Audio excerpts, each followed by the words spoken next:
Soul Simmers, welcome to the Builders Bootcamp, your ultimate training ground for learning how to build in The Sims. Whether you're a beginner or someone who's looking to level up their skills, this series will take you from the beginner tips to the pro level builds. This is the 2025 updated edition of the series that I did in 2022, since we've had quite a couple of build updates in The Sims, and it will cover everything that you need to know to create your dream builds in the game. So grab your blueprints and let's get to building. So in episode number 3, we are going to cover actually creating your first build. This is going to come down to things like placing the walls, the difference of rooms versus separate walls, platforms, all of these things. So you are going to actually get started with build mode. And from this point onwards, I would recommend that you actually open your game to follow along with these tutorials, because it's just easier for you to kind of like mimic what I'm doing as I'm explaining it, because that way you can get a better feel for the game. So without further ado, let's hop into The Sims so I can show you how to build your first build in The Sims. So we're going to start with going into the wall menu. I explained this during the first video as well. There is a walls and empty rooms menu that you can get to by clicking either sort of on the porch section or on the front wall here. And that gets you to this menu. And there is a lot that you can see here, but don't worry, we're going to walk through it step by step. We have walls and empty rooms, which is going to be the menu that you're going to probably use the most. Then we have half walls, which are basically just walls, but not like at full height. And then there is different increments of these walls. Then there is half wall trims, which is if you place a half wall, there's like a little trim on the top and you can change it over here. And then we have platform trims, which allow you to change what a platform looks like from the side. We're going to get through all of them after we've placed some things down, but I just wanted to explain those different controls there. So if you are in the wall tool menu, there's a couple different things that you can do, and we're just going to go through them step by step. They're all kind of mushed together in one list, but they do kind of follow some logic. So the first 3 are just for placing walls. Then we have the platform tool. Then we have the basement tool, and that actually covers all the tools that you have in this specific menu. After that, you just have a bunch of presets that are available to you to use if you don't want to use any of the tools. But basically what you can find in here is the wall tool, the platform tool, and the basement tool. Then as you can see, there is a bunch of rooms, which are basically just created with the wall tool. There are a bunch of platform presets, which are created with the platform tool. Then there are a bunch of room presets, which I will explain the difference between a room and a room with walls, basically. And you can see there is a couple of like decks with a fence around it. That is also just a room, but instead of having a wall, it has a fence around it. And then there is one room that I think should have been up here, but it's a diagonal room. So these are just presets from the same things that you can create with these tools, basically. So if you have the room tool, it will give you this pointer, which will allow you to click and drag walls onto the map. Something that I like to do when I'm drawing walls is actually go into that top view by pressing T on my keyboard, because it just allows me to see a little bit more clearly what I'm doing. But by drawing walls, this is just, you can just create your first build. You can basically just, I don't know, start adding rooms, connecting them, just use that one. However, this can be a little bit tedious because you're literally just drawing every single wall one by one. So you also have the room tool. The room tool allows you to basically just get this and drag a square. As soon as you click on a corner and you start dragging, you can make it bigger, you can make it smaller, and that's it. Also, as you're building, it will show you the price. It will show you how expensive it gets, but because we're in infinite build mode, it doesn't really matter for our money here. If you want to keep track of how expensive it is, you can actually open that lot menu and then you can see the total value of the lot. So if you're still trying to build with a budget, that might be your space.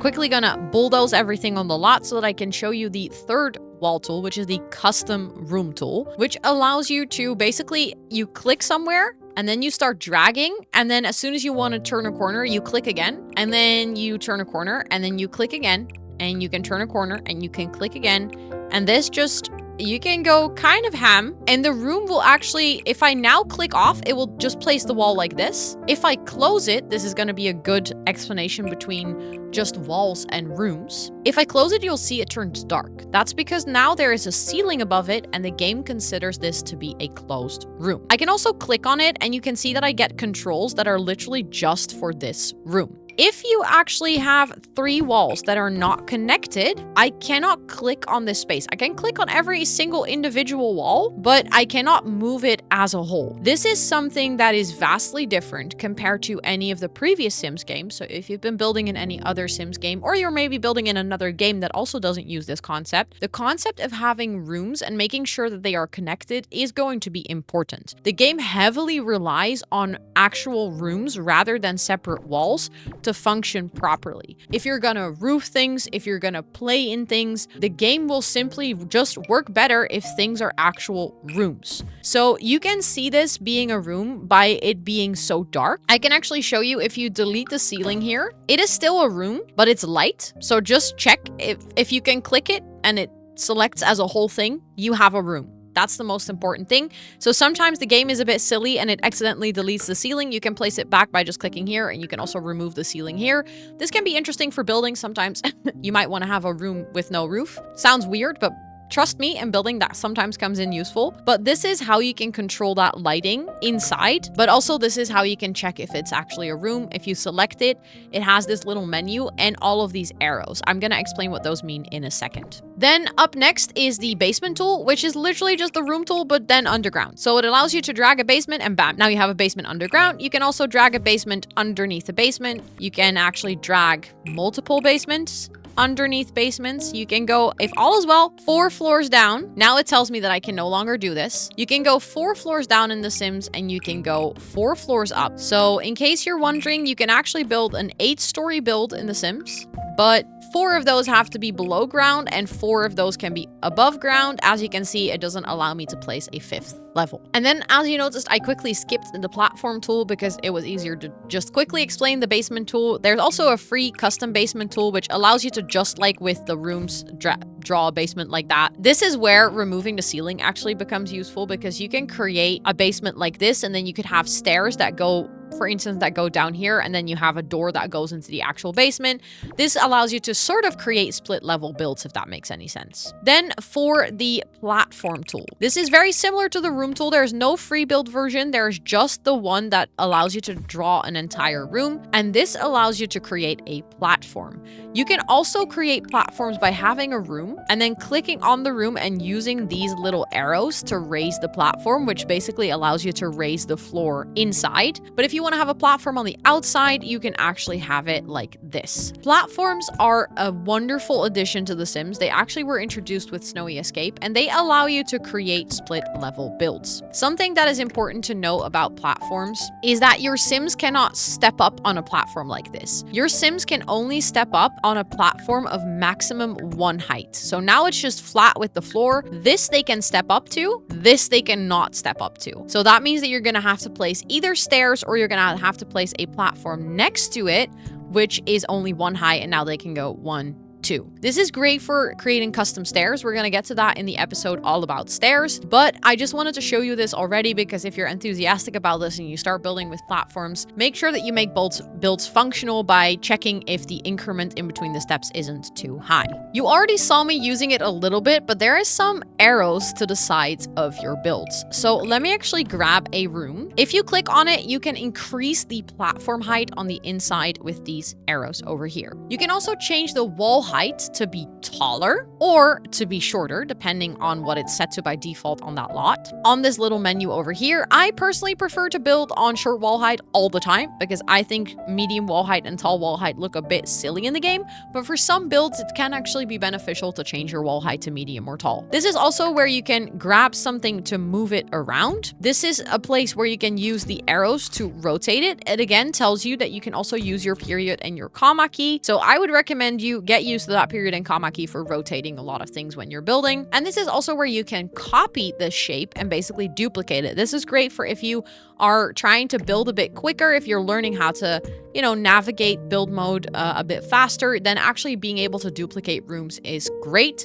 This doesn't just work for rooms, it also works for roofs and platforms and basements and pools. So it allows you to quickly copy a shape and just duplicate it to anywhere else on the lot. Then if you click on the room, apart from that little menu over here, there is also a couple of arrows to the side and one in the middle. If you get the one in the middle and you drag it up, it actually adds a foundation to your house. Mind you, a foundation is something different than a platform because you can still add that platform on the inside, and the foundation is also something that cannot be split level. So I cannot have a room next to it that is not on a foundation and then connect it. The game will say I cannot connect rooms from a different height. If you want to do split level things, you're going to have to use the platform tool for that, or the terrain tool and actually manipulate the terrain to have 2 different levels. But if you want to try and connect something that is basically without a foundation and one with a foundation, that unfortunately does not work. So having this as your house and then having a garage next to it unfortunately doesn't work. As soon as I connect it, that will jump up and also get a foundation. You can make the foundation pretty high in The Sims, which I have always wondered why one would want to do this. I think we've reached the maximum height. I've never seen a foundation this tall, but I guess if you want to create a really tall flat, you can actually still have 4 floors on top of this. It's definitely interesting, but it is a possibility. If the foundation is only 1 high, your Sims can actually step up without a ladder or without stairs. If your foundation is higher than that 1, then your Sims are going to need stairs to be able to enter the house. Then we have the arrows to the sides, which basically just allow you to manipulate the size and the shape of your build. So you can rotate around it. The size, the arrows on the side will just allow you control. Also, as you can see, this side now has 3 arrows because there's a room in the middle that breaks it up. This is again where that room concept becomes really important because the game will actually change the controls based on how your rooms are set up. So if you have rooms that are not properly connected, your arrow keys and stuff might also get like a little bit messed up. So keep an eye out for that. If you want to do split level in a build and you want to change the platform, you can actually change the platform for the entire space right now. But again, this is where rooms become important. If you drag a wall here, as you could see, there was like a little green outline around that earlier. That is to indicate that it's now a separate room. So you can also click on both those shapes separately. And now you can control the height of the platform separately. So I just added those 2 platforms. I can now delete the wall if I want. So I can get rid of that again. And as you can see, there's now a split level in this build. Let me make sure to delete the roof quickly so you can like properly see. Also, as you can see, this is still considered a separate room. So if I delete the ceiling over here, it doesn't delete it over there. I would have to do that separately as the game considers it to be 2 different rooms. But as you can see, there's now a step up in this house and there is a split level basically. Something that's also good to know, if you are on the wall tool and you have drawn a wall and you want to delete it, you can either get the sledgehammer to actually delete it piece by piece or drag to delete things. But you can also go on the wall tool and then hold control. As you can see, a little arrow appears next to the wall and then you can just draw over it to delete walls. This is by far my favorite way of deleting walls because it's so much easier. Now, as you can see, we also have our room without walls left. So you actually don't have to have a room that has walls around it. That's where these little pieces come in, the flat square and the flat octagonal. These are basically just rooms without any walls. As you notice, as I click on a room without any walls, we have the same controls as we do on an actual room. So we can raise and lower the platform, we can make it bigger, we can make it smaller, but I can also click on that side wall and then I can say build a full wall, a half wall, or a fence. This is something I should use this more often because I actually think this is super useful and we don't use it enough in building. But this way you can actually quickly build things if you want to. And this is also where you can quickly place a half wall, where you can quickly place a fence. This is so much easier than going into the menu and getting a fence and then placing it and stuff. I just wanted to show you that that's also a possibility. Then if you want to just delete everything, I would recommend to bulldoze the lot rather than to get your sledgehammer and delete everything separately because that just takes too freaking long. And then there is something that they added with a recent update as well, which is round walls. And I wish that round walls weren't as broken as they are because they're actually kind of fun to build with, but unfortunately they are a little bit glitched when it comes to gameplay. But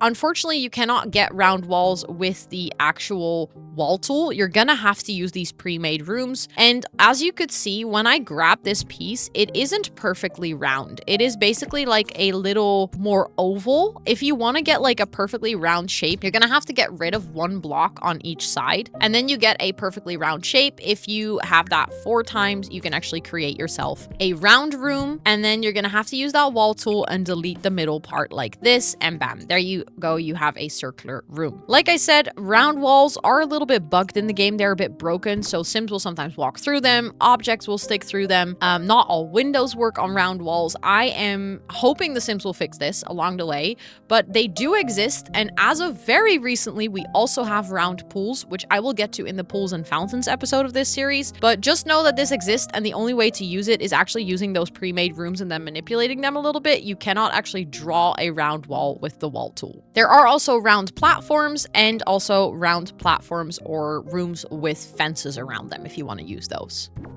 Then for the half walls, like I said, we have half walls with different increments. So basically every single height of the platform, like every single time you go up one, there is a matching and corresponding wall height. Some of these are grayed out because that's basically because if you go here and you put the main wall height of the floor to tall, that is when you'll see that these will unlock, because you can only use these taller wall heights if you are actually using the tall wall height as your main floor. It is maybe good to know that the wall height is determined per floor. So as you can see, this is tall wall height, but this floor upstairs is short wall height, and you can actually change that to be tall or medium as well. That means that you can make your floors different heights, which can be really interesting for building if you're trying to do specific styles. Unfortunately, as soon as you get this short wall height and you move it to the floor below and you place it on the ground, it automatically jumps to tall wall height, so you cannot have different wall heights on the same level.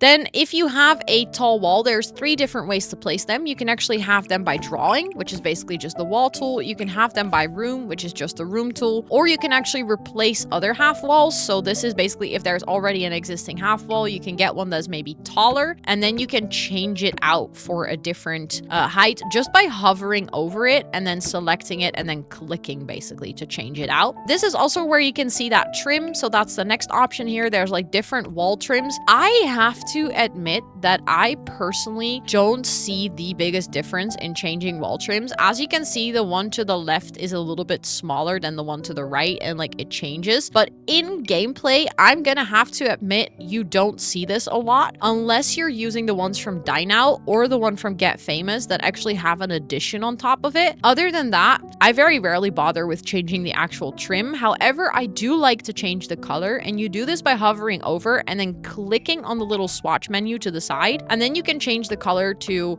whatever color you want, or whatever color you want from the available options. This is really nice if you're trying to do a stylized build and you want to make sure that wall trim actually matches. And then lastly, we have platform trims. So let's actually place a platform so that I can show you what that would look like. So let's have this platform over here. As you can see, this platform trim doesn't look the greatest. And we can actually add a trim like this so that it becomes wood, or something like this that actually has an extra border.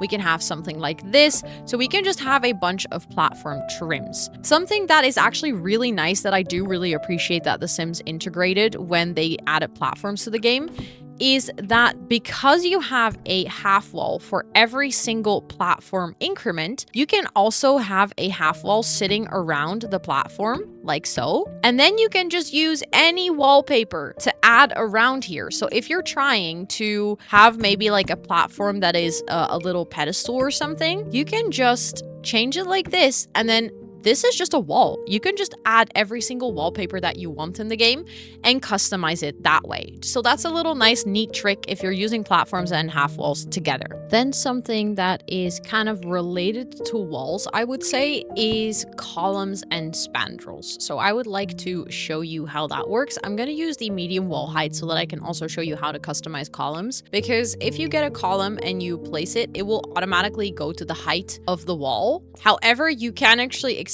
columns and make them shorter. They don't go shorter than the shortest wall height, but if you want, you can drag them up pretty far, all the way to that maximum height of the foundation, basically. This is how you actually place a column. If you want to make sure that it's like nice, the same wall height, you just use that arrow at the top. And then if you want to change this into a spandrel in between those walls, you can actually get a spandrel and then select one and then hover over. There has to be a wall there. So if there is no wall here, you can actually not place a spandrel. So a spandrel is not like you drag it or something.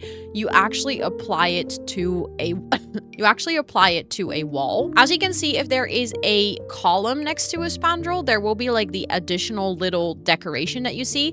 If you take away that, where the spandrel ends, there will be an end piece. If the spandrel ends next to a wall, so it like ends in a wall, there is no end piece or like no final piece where it connects. As soon as I get this column and I place it back here, as you can see, it gets that back. And then if I place a column that goes into the middle, you create these spandrels with more detailing. This way you can get pretty creative with creating archways, with creating maybe like beams instead of a build and stuff like that. But just know that there has to be a wall. And if you delete the spandrel, then the wall is also gone. So it's like there has to be a wall, but as soon as you place the spandrel, it does replace the wall basically. And then lastly, now that you know how to place rooms and stuff like that, I would like to give you a little bit of insight or tips and tricks when it comes to actually like placing down rooms. Because my suggestion would be, instead of trying to like go like this and then create a house shape and then kind of like make sure that everything fits and then realize that you didn't do it perfectly and it turns into be a bit of a weird shape, I would use the room tool and kind of go room by room. Also, as you can see, I no longer have the grid. You can turn on and off the grid by pressing G on your keyboard. This is actually super useful if you're trying to basically place your blocks, but then as soon as you start decorating and stuff, you don't want to see it anymore. You can actually toggle it on and off. But what I would recommend is that you actually, from here, you kind of start to just place rooms like this. And then you can say, okay, so this could be maybe the living room. And then you want to have like a little hallway where your Sims can enter. And then off of the living room, you want to have a bedroom maybe. And then this bedroom can have an ensuite bathroom. And then you want to have a nursery maybe as well, with maybe a bigger bathroom that also connects to the hallway so that your Sims can enter it from there. And then that can be like a hall bathroom. And then you maybe want to have like a kitchen and dining room. And as you can see, you immediately start creating a floor plan without having to like later figure out how you're gonna lay this out. Also, I would recommend that you do it like this, because you know what it prevents? I think we all have been here. We have all been in this place. You start building and you have a big box and it becomes impossible to roof. Creating a floor plan is awkward. Having doors and windows is awkward. So just kind of going like this room by room. And as you go along, you will get better at determining scale. This is something that a lot of people, myself included, struggle with when they start building in The Sims. Is they will say, I need a living room and I need a bedroom and I need a bathroom, and bam, they have a big box again. This is something that you'll get better as you're building in The Sims. This is also just like understanding how big is a sofa, how big is a bed, how much space do I need for a bathroom, stuff like that. You will get better at that. Don't worry, just take your time to practice. It's okay not knowing it right away, but just know that I would recommend going room by room, because it does allow you a little bit more control over the layout and the floor plan. And this is going to come in super clutch when you get to the roof building part, because actually roofing something that doesn't have just one square box but has like little bump outs and stuff is going to be a lot easier. If you actually have a floor plan and you then realize that you want to go to the next floor, you can actually just go up here and then you can continue building. So let's say that you want to have a top floor over here for maybe like an additional bedroom. And let's say that you want to have a balcony on this part where it's overhanging. This is where you're actually going to get that flat square and then you're going to use it. And this is where your grid has to be on. But if your grid is off, it will be really difficult to get it up there. Just turn on your grid and then hover over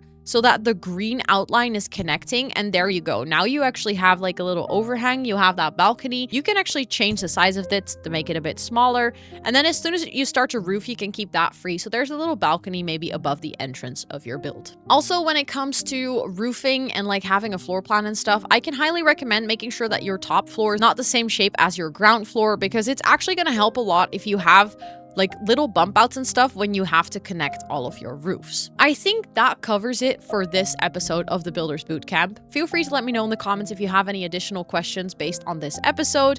If you like this series, please toss this video a cheeky like. And if you don't want to miss the next episodes, or you want to see any of the other videos that I create about The Sims 4, feel free to check out my channel. And if you like what you see, don't forget to hit that subscribe button and notification bell. And with all of that being said, thank you so much for watching, and I'll see you on the next one. Bye everyone!